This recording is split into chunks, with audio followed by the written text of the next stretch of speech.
BNP chairperson Begum Khaleda জিয়ার মৃত্যুতে সারা দেশ ভাসছে শোকের ছায়ায়। রাজধানীতে নেমে এসেছে স্তব্ধতা। খালেদা জিয়ার মৃত্যুর খবরের পর ৩ দিনের রাষ্ট্রীয় শোক ঘোষণা করেছে অন্তর্বর্তী সরকার। এছাড়া ৩১ ডিসেম্বর সাধারণ ছুটি ঘোষণা করা হয়েছে। মন্ত্রিপরিষদ বিভাগ জানিয়েছে ৩১ ডিসেম্বর, ১ ও ২ জানুয়ারি এই ৩ দিন রাষ্ট্রীয় শোক পালন করা হবে।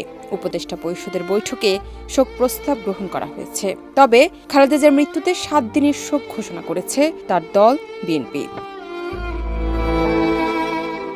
রাষ্ট্রপতি মোহাম্মদ শাহাবুদ্দিন এক শোক বার্তায় বলেন, খালেদা জিয়ার আপসহীন ভূমিকা ইতিহাসে স্মরণীয় হয়ে থাকবে।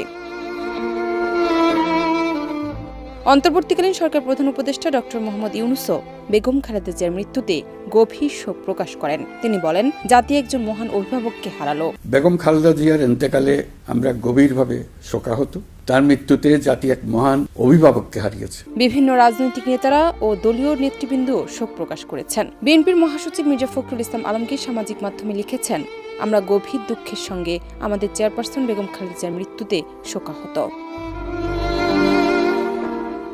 জাতীয় নাগরিক পার্টির আহ্বায়ক নাহিদ ইসলাম, জামায়াত ইসলামের আমির শফিকুর রহমান ও গণসংহতি আন্দোলনের প্রধান সমন্বয়কারী জোনায়েদ সাকি সহ অন্যান্য নেতারাও খালেদা জিয়ার মৃত্যুতে শোক জানিয়েছেন। জাতীয় নাগরিক পার্টির আহ্বায়ক নাহিদ ইসলাম বলেন, স্বৈরাচার বিরোধী আন্দোলনে তার সাহসী নেতৃত্ব দেশবাসীকে পথ দেখিয়েছে।